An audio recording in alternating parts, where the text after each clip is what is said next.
बिस्मिल्लाहिर्रहमानिर्रहीम। मोहतरम भाइयों, बुजुर्गों, दोस्तों, जी साथियों, अल्लाह तबारक व तआला का करोड़ों शुक्र है, इसका एहसान है कि अल्लाह ताला ने हम सबको जुम्मा की नमाज के लिए कबूल फरमा लिया। बहुत बड़े खुश नसीब हैं, क्योंकि जुम्मा के दिन नमाज का अजान ऐसा है कि अल्लाह के तौफीक के बगैर नहीं आ सकते। अल्लाह वाले फरमाते हैं, हमारे ज़बान से एक मर्तबा सुबहान अल्लाह कह के आ जाना, ये बोलना तो अल्लाह का हुक्म है तो बोल सकते हैं, नहीं बोल सकते नहीं। सुबहान अल्लाह करके हमें ज़बान से आना, बोलना अल्लाह की तौफीक के बगैर नहीं हो सकता। अल्लाह की तौफीक है तो सुबहान अल्लाह बोल सकती है और भी नेक अमल कर सकती है। और जुम्मा की नमाज के लिए में आ गए कि अल्लाह के हुक्म के बगैर नहीं आया है। अल्लाह ताला हुक्म, अल्लाह के हुक्म से, अल्लाह की तौफीक की वजह से हमें न जुम्मा की नमाज के लिए सुना। जुम्मा की नमाज, जुम्मा के बारे में बहुत से फजीलत हैं। जुम्मा के दिन से, जुम्मा के दिन खास करके एक घड़ी, एक लम्हा, एक सेकंड ऐसा है, बंदा जो उसमें मांगा जाता है अल्लाह उसे दे जाता है। ये घड़ी ऐसी है, एक सेकेंड, एक लम्हा ऐसा है। जुम्मा के दिन बंदा जो मांगता है उसमें अल्लाह ताला उसे अता कर दे जाता है। इसलिए अल्लाह फरमाते हैं, जुम्मा के दिन ज़्यादा से ज़्यादा दुआओं का एहतमाम किया करे, क्योंकि दुआओं से अपनी ज़िंदगी बनती है, दुआओं से तकदीर बदल सकती है।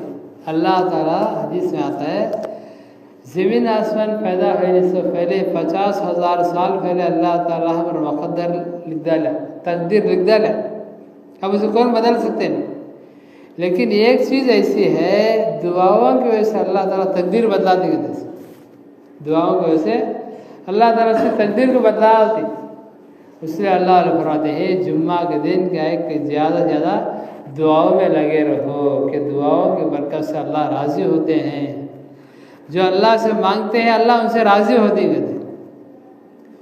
जो अल्लाह से मांगते हैं, अल्लाह से दुआ करते हैं, अल्लाह से मांगते हैं, पूछते हैं, अल्लाह उसे बेहद खुश होती है। उसे जो मांगते उससे अल्लाह खुद खुश होते हैं अल्लाह ताला। जो नहीं मांगते अल्लाह उनसे बेजार होते हैं। अल्लाह के सामने हाथ फैलाएंगे तो दुआ कहलाई जाती है, लोगों के सामने हाथ फैलाए तो भीख कबूल नहीं। अल्लाह के सामने हाथ फैलाए तो दुआ, लोगों के सामने हाथ फैलाए तो भिखारी, भीख मंगू बोलती है। तो अल्लाह फरमाते जुम्मा के दिन दुआ की घड़ी क्या है? एक इमाम साहब खुतबा देने, और दूसरा खुतबा देने के लिए बैठ के 10-15 सेकंड हम बैठती मेंबर के पर, उस वक़्त दुआएं कबूल होती थी। एक और एक हदीस में आता है जुम्मा के दिन असर से लेकर मगरिब तक, जुम्मा के दिन असर नमाज से लेकर मगरिब नमाज तक क्या है ख़ास तौर पर दुआएं कबूल होती थी। जुम्मा के दिन असर से लेकर मगरिब तक, जुम्मा के बाद जुम्मा के असर नमाज के बाद जुम्मा के दिन एक दरूद है अल्लाहुम्मा सल्ली अला मुहम्मदिन नबियुल उम्मी व अला आलिहि वसल्लिम तस्लीमा।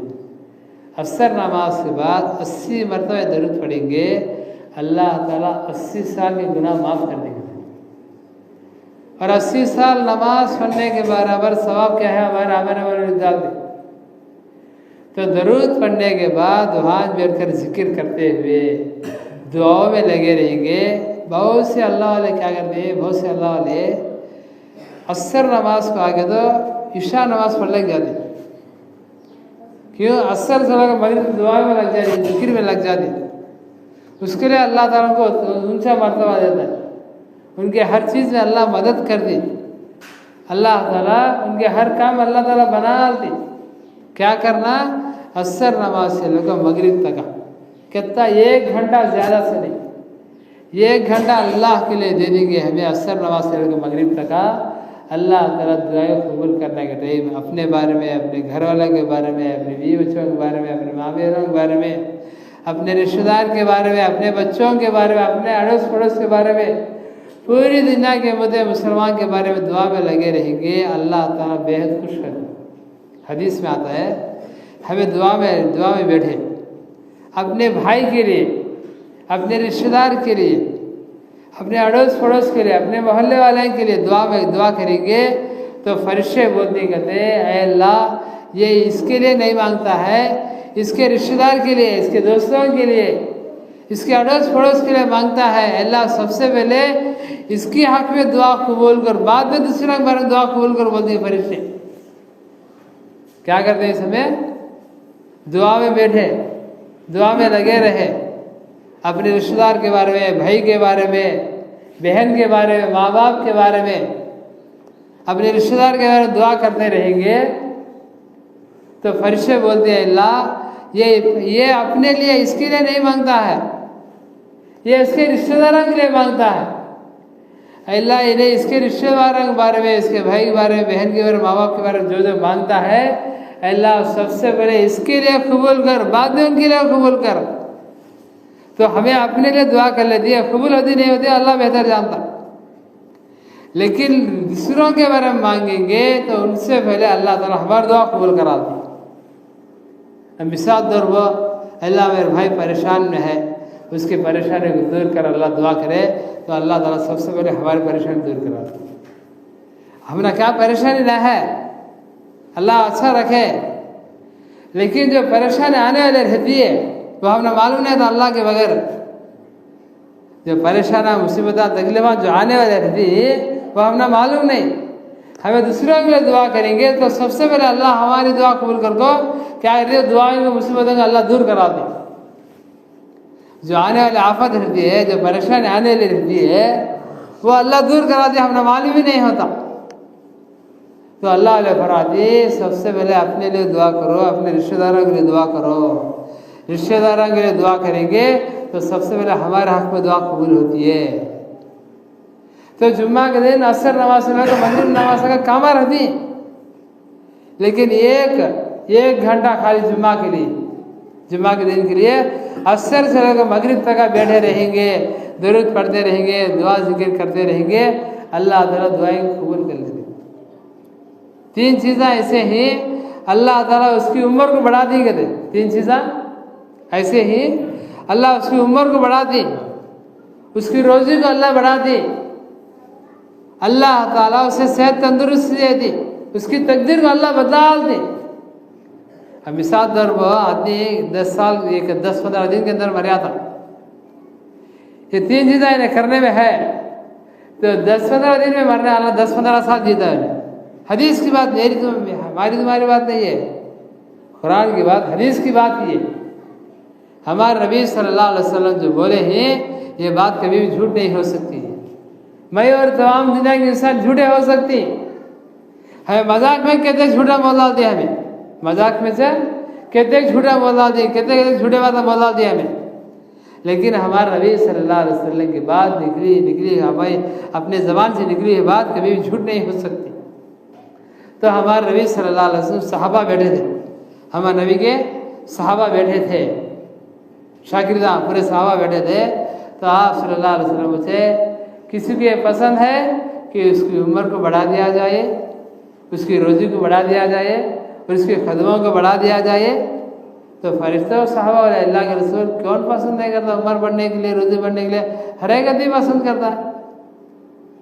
तो आप सल्लल्लाहु अलैहि वसल्लम फरमाते तीन चीज़ें ऐसे ही बताता हूँ, ये तीन चीज़ों को तुम आप मजबूती से पकड़ लो, ये तीन चीज़ें अमल में लगा लो, अल्लाह ताला तुम्हारी उम्र भी बढ़ा दी, तुम्हारी रोज़ी भी बढ़ा दी।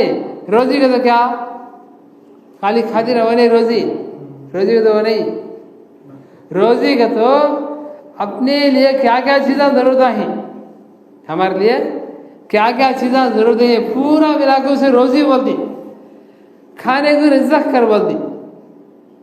क्या रोज़ी का तो हमारे लिए जो चीज़ें, हमारे लिए घर है, मकान है, हमारे लिए बैला भैजा वगैरह है, हमारा व्यापार है, तिजारत है, कपड़े है, खाना पीना पूरा अपने लिए हमें 60-70 साल जीने के लिए कितने चीज़ें ज़रूरत है, ये पूरा मिला के इसे रोज़ी कर बोलती है इसे। तो अल्लाह ताला क्या करती है, रोज़ी को बढ़ा दी तीन चीज़ें करने से।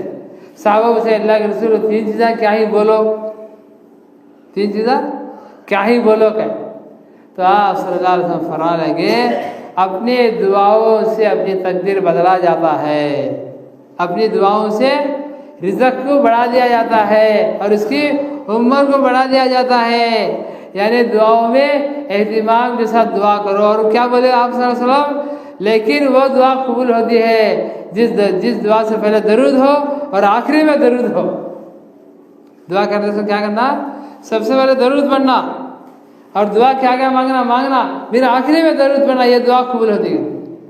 ये क्या कि दुआओं की बरकत से अल्लाह ताला हम और उम्र को बढ़ाती। और दुआ क्या, आप सल्लल्लाहु अलैहि वसल्लम फरमान लगे सिला रहमी करो, इससे तुम्हारी उम्र बढ़ा दिया जाता है, रिज़्क़ को बढ़ा दिया जाता है, तुम्हारा तकदीर बदला जाता है, बलायों को दूर होते हैं। सिला रहमी, सहाबा उसे अल्लाह के रसूल सिला रहमी क्या है मालूम होना नहीं, सिला रहमी तो क्या कहते हो? तो आप सल्लल्लाहु अलैहि वसल्लम फरमाएंगे सिला रहमी ये है रिश्तों को जोड़ कर चलना, रिश्तों को जोड़ने को चलना। भाई से लड़ ले, साला है तो भाई को बात कर देनी, भान को लड़ ले, साला है तो भान को बात कर देनी, माँ बाप से लड़ ले, साला हो गए माँ बाप से बात कर देनी, बदनसीब बच्चे हो। तो रिश्तों को जोड़ कर चलो, सिला रहमी करो। और आप सल्लल्लाहु अलैहि वसल्लम फरमान लगे सिला रहमी में ऊंचा सिला रहमी ये है जो तुम्हारे से मुंह मोड़ता है उससे तुम्हें सलाम करो, जो तुम्हारे से लल्ले को दूर हो गए उससे तुम्हें मिलो, वो तुम्हारे लिए तुम्हें मारने के लिए प्लानिंग करता है तुम्हें उसके हक में दुआ करो, वो तुम्हें बात नहीं करता उसके लिए हदिया दियो, उसके पीठ के पीछे उसकी तारीफ करो, उसके पीठ के पीछे क्या करना, तारीफ करना। हमारे भाई का ताल्लुक वो अल्लाह क्या, अल्लाह बेहतर जाना, हमारे बीच के क्या है वो अल्लाह बेहतर जानता है। लेकिन हमें क्या करना, अपने उसके पीठ के पीछे उन्हें नहीं शुभ अपने रिश्तेदारों के सामने मेरे भाई बहुत बड़ा अच्छा, मैं क्या बोले मानता है, मेरी बात को टालता नहीं, मेरे बात के ऊपर अमल करता है, उसे तारीफ करना, उसकी गीबत नहीं करना। गीबत करने वाले से भी कुत्ता बेहतर है, कहते कुत्ता, गीबत करने वाले से भी कुत्ता बेहतर कहते। कहीं को कुत्ता सामने भोगता है, आदमी चिल्लाने बाद भोगता नहीं, लेकिन गीबत करने वाला आदमी चिल्लाने के बारे में उसके बारे में बुरा बोलता रहता, इन्हें ऐसा उन्हें वैसा, इन्हें ऐसा करा उन्हें वैसा करा, इन्हें गलीज है, इन्हें बरम्बो कर फिर से। पीछे गीबत करने से, इसकी बुराई करने से रिश्ते दूर होते। अल्लाह ताला उनके दिल में बग़ज़ डाल दिए, हसद डाल दिए। लेकिन क्या करना, अपने भाई के बारे में, रिश्तेदारों के बारे में अपनी पीठ के पीछे तारीफ करना। ये क्या कहो, उसे क्या करना, उन्हें बात करना नहीं, उसे सलाम बोलना। आखिरी दर्जा हमें मिलना कर को ही अपने रिश्तेदारों से। आप सल्लल्लाहु अलैहि वसल्लम सिला रहमी के बारे में बोलते थे। एक सहाबी उठ कर चल गए, फिर 10-15 लाख बाद फिर आगे बैठे सहाबी। तो बाजू के साहबा बोले क्या भाई, आप सल्लल्लाहु अलैहि वसल्लम बयान कर दिए रिश्ते सिला रहमी के बारे में बोलते, तो क्या उठ कर चल गया ना।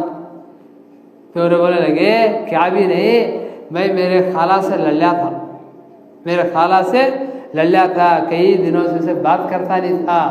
अब नबी बोली सिला रहमी करो अगर को, उसके हाथ से पहले गया, मेरे साला को, मेरे खाला को सलाम बोला, माफ़ी चाला, बात कर को आता हूँ, मैं सिला रहमी कर डाला।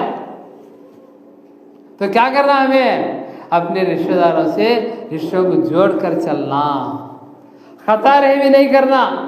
सिला रहमी करने वाले के ऊपर अल्लाह की रहमत बरसती रहती है, उन्हें काम भी हो कैसा भी हो। सिला रहमी रिश्तों को जोड़ कर चलता है, अल्लाह ताला उसके ऊपर क्या कहती है, रहमतों को बरसाते रहती है, बरकतों को बरसाते रहती है उसके ऊपर। और आप सल्लल्लाहु अलैहि वसल्लम फरमान लगे, एक शख्स ऐसा है, उससे मिलो न को, उसके साथ चलो न को, उससे ताल्लुकात रखो न को, उससे बात भी करो न को, उसके साथ बैठना भी न को बोले। क्या करना नहीं, उससे मिलना भी नहीं, उसके साथ चलना भी नहीं, उसके साथ बैठना भी नहीं, उसके साथ ताल्लुकात रह दो वो भी रख लो, वो भी रखो गए। आप सल्लल्लाहु अलैहि वसल्लम से अल्लाह के रसूल कौन हो आदमी, आप सल्लल्लाहु अलैहि वसल्लम फरमान लगे, जो खता रहमी करता है उसके ऊपर अल्लाह उसके फरिश्तों की लानत बरसती रहती है। खता रहमी का तो क्या, साहबा से अल्लाह के रसूल खता रहमी का तो क्या, खता रहमी तो यह है कि रिश्तों को तोड़ने को चलना, रिश्तों को तोड़ डालना। भाई है बात कर दानी, बहन है बात कर दानी, माँ बाप भी बात कर देनी, अपने चिच्चा बड़े बड़े अब्बा पूरे आदि सामने ज़्यादा बात कर देना आदमी। क्या उससे बात करना कर को, क्या उसके घर को जाना कर को, क्या मैं उसके सामने सबको चलना कर को, क्या उसकी बात में मानना कर को। आप सल्लल्लाहु अलैहि वसल्लम फरमाते, किसी के सामने झुकने से, किसी से माफ़ी चाहने से, किसी के सामने झुककर चलने से अगर तुम्हारी इज्जत कम हो जाती है तो क़यामत के दिन मेरे पास आओ, अल्लाह से मांगो, तुमने इज्जत दिला दोगे। नबी सल्लल्लाहु अलैहि वसल्लम, किसी के सामने झुकने से इज्जत जाती है, झुक जाओ, मैं तुम्हारा क़यामत के दिन मैं तुम्हारा इज्जत दिला दूंगा। आप सल्लल्लाहु अलैहि वसल्लम, तो क्या करना, पहला रिश्तों को जोड़ लो को चलना, रिश्तों को जमा लो को चलना। लड़ने को साला साला तो बात कर देने।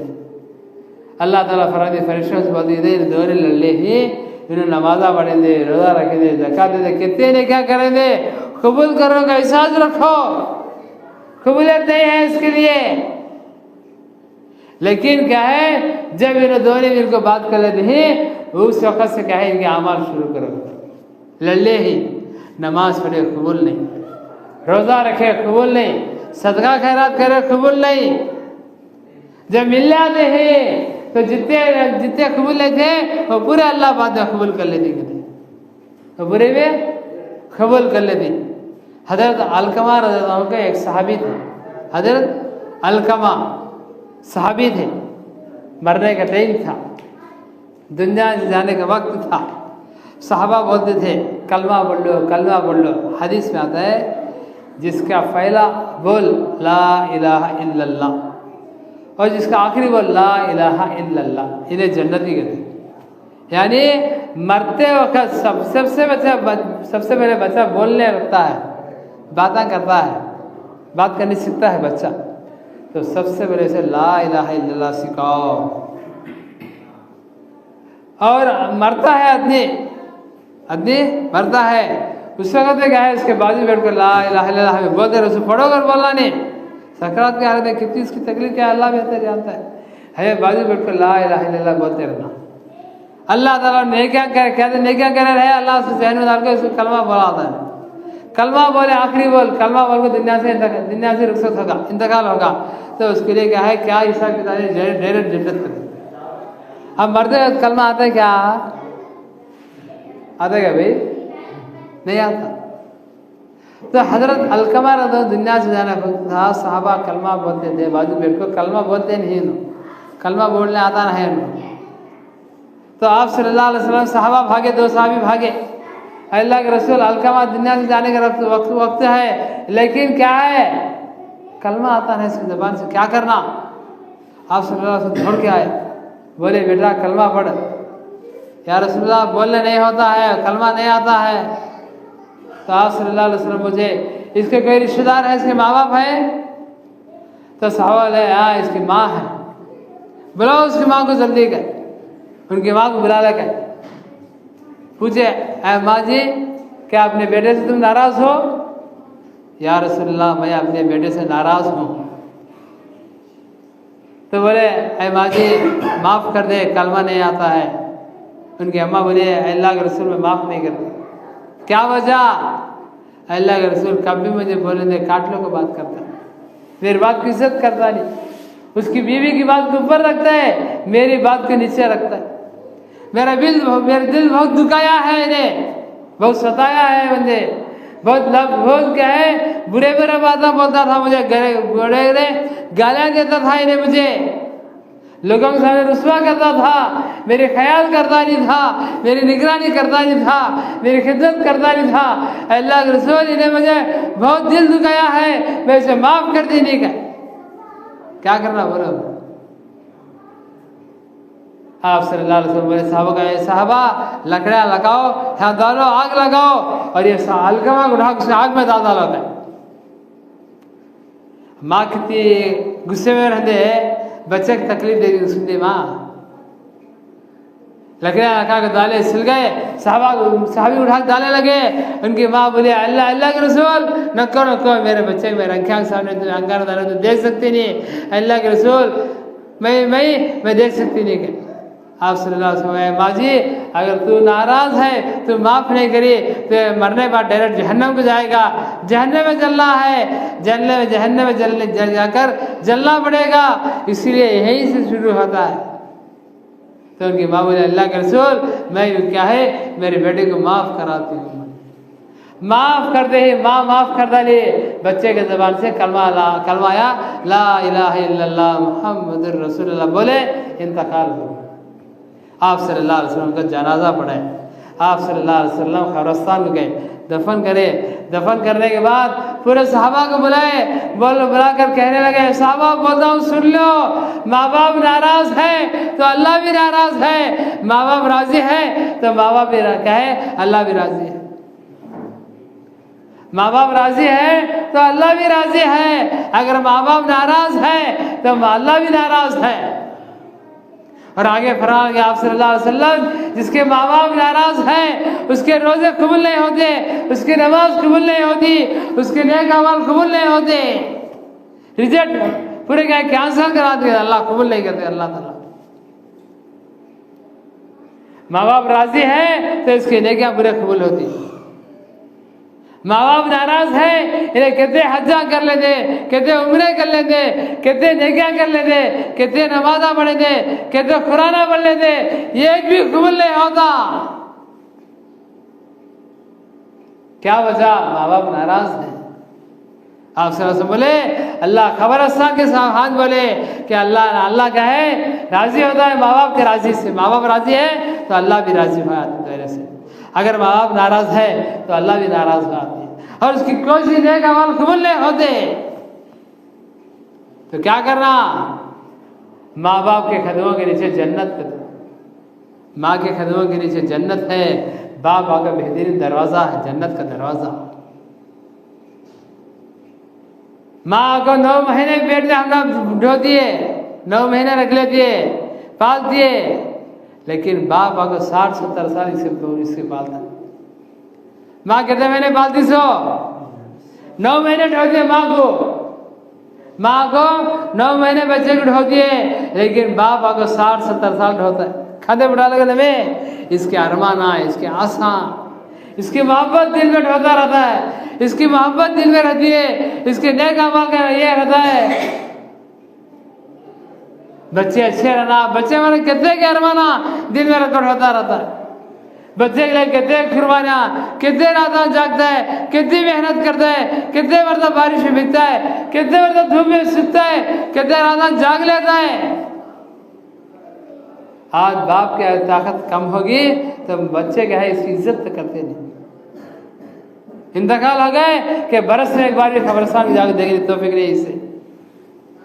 इसके लिए कितने अरमाना कह रहा है, कितनी मेहनत कर, कितने वाक़े बनवास में बढ़िया, कितने रात जाग्या, कितने दिन जाग्या, कितने मेहनतें करया, कितने मतलब बारिश में भी गया, कितने मतलब धूप में सूखा।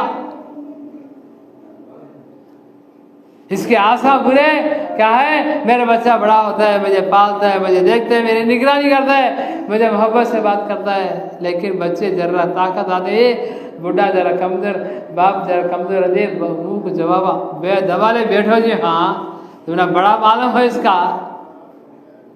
बेटे से खाने मालूम नहीं था, बचपन में गू कलाता था, तो पेशाब पी लेता था। चे पाल को बरीस करके इतना बड़ा करे, उनका आज अक्ल नहीं चीज अक्ल आ गई। सो माँ बाप की इज्जत नहीं है। आज आप सल्लल्लाहु अलैहि वसल्लम पूछे साहबा अल्लाह के रसूल क़यामत कब आती है? आप सल्लल्लाहु अलैहि वसल्लम बोले, अल्लाह नबी बोले अल्लाह बेहतर जानता है या रसूलल्लाह, उसकी निशानियाँ क्या तो बोलो। तो आप सल्लल्लाहु अलैहि वसल्लम फरमाने लगे, बच्चे माँ बाप को बेइज्जती करते हैं तो समझ लो कि क़यामत करीब आने वाली है। माँ बाप की इज्जत नहीं, जो के लिए कितनी मेहनत करता है, बच्चे के लिए कितनी मेहनत करता है, इन्हें पाल पोस में कितना मेहनत करके बढ़ाए, आज माँ बाप की इज्जत करता नहीं। इसे ऐसे बच्चे को तो जान कहाँ तो जाना, तो बच्चे देख कर बच्चे देने का मर सकता नहीं, बच्चे देख रहे थे मर सकता नहीं। बेटे तेरे माँ बाप ऐसे वाले देनी चाहिए, तेरे माँ बाप भी तेरा से तरबियत देनी। तेरे माँ बाप कितने रात दूर पेशाब कराते हो, तेरे माँ क्या है रात उठ जाते, मर्द बुला उठती है मर्द जरूर, लेकिन बच्चा उठकर कर रहा जरूरत क्या करे, उठकर बैठा थी माँ। रात किसी नींद है, गाड़ी नींद है, उठ जाते, पहले बच्चे की जरूरत पूरी करती है, दूध दिलाते, पेशाब करा दो, सूखी जगह इसे सुला को, भीगी जगह माँ सोती। आज माँ बाप की खतरना है घरों के अंदर, उसके लिए घरों में आज बरकत है। हजारों कमाते दिखते नहीं, क्या वजह? माँ बाप तेरे से नाराज है, माँ बाप की निगरानी नहीं करते, माँ बाप की देखभाल नहीं करते। उसके लिए क्या है, आज घरों में बेबरकती है, घरों में बरकत है। क्या वजह? माँ बाप नाराज है। तो समझ लो, बात याद रख लो, बात याद रख लो, बात याद रख लो। हमारे से हमारा माँ बाप राजी है तो अल्लाह हमारे से राजी है। हमारे माँ बाप हमारे से नाराज है तो हमारा अल्लाह भी हमारे से नाराज है। हमारा अल्लाह हमारे से नाराज है तो समझो इसकी बर्बादी शुरू होगी। इसकी दुनिया में जिल्लत उठाना पड़ेगा, दुनिया में बर्बाद होना पड़ेगा और हमेशा के जहन्नम में जाना पड़ेगा। माँ बाप नाराज है तो सोचना, अरे हमारे बच्चे हमें कैसा पालते हैं, हमारे माँ बाप भी हमें ऐसा पाले रहती है क्या? सोचना, माँ की कुर्बानी सोचना। मैं मेरे बच्चे के लिए कितनी मेहनत करता हूँ, मेरे माँ भी मेरे रास्ते में इतना मेहनत कर रहा था ना, मेरी बीवी मेरे बच्चे के लिए कितनी मेहनत करती है, मेरी माँ भी ऐसा मेरे बच्चे के लिए मेरे लिए मेहनत कर रही थी। सोचना करेंगे इंशाअल्लाह। तो तीन बातें ऐसे हैं, तीन चीज़ें अपना लो तो अल्लाह ताला क्या करती है, उम्र को बढ़ाती है, रिज़्क़ को अल्लाह ताला रिज़्क़ को बढ़ाती है। क्या? पहला अगर दुआओं का एहतमाम करना, दुआ को सिला रहमी, रिश्तों को जोड़कर चलना। जो रिश्तों को जोड़कर चलता है अल्लाह की रहमत बरसती है उसके ऊपर, जो रिश्तों को तोड़कर चलता है अल्लाह की लानत बरसती है उसके ऊपर। तो रिश्तों को जोड़कर चलना, हमारे से छोटे या बड़े अंधेरे छोड़ो, माफ़ कर देना, माफ़ करना, माफ़ी चाहना मोहब्बत की अलामत है।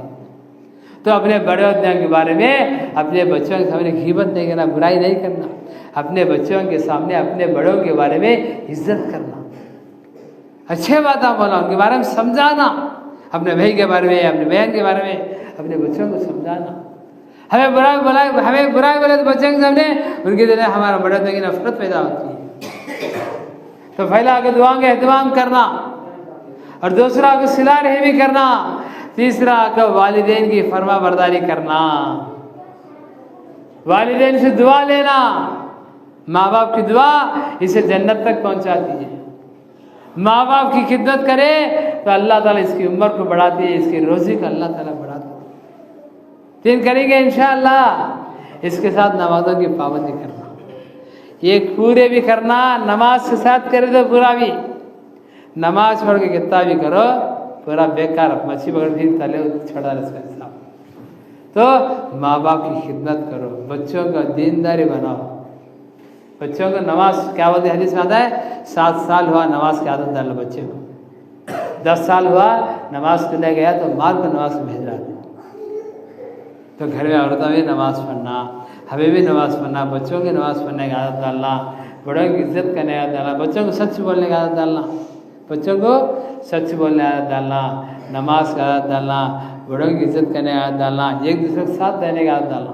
ये 4 चीज़ें कि बच्चों को अगर कोई पूरी तरबियत करना चाहे, बच्चों को अच्छी तरबियत करना, पूरी तरबियत करना, तो 4 चीज़ों का आदत डालना, सच बोलने का आदत डालना, नमाज की आदत डालना, बड़ों की इज्जत करने का आदत डालना, एक दूसरे को मदद करने के साथ देने का आदत डालना। डालेंगे इंशाअल्लाह। अल्लाह ताला कहने और सुनने ज़्यादा अमल करने की तौफीक अता फरमाए। ज़्यादा सुन्नत है सुन्नत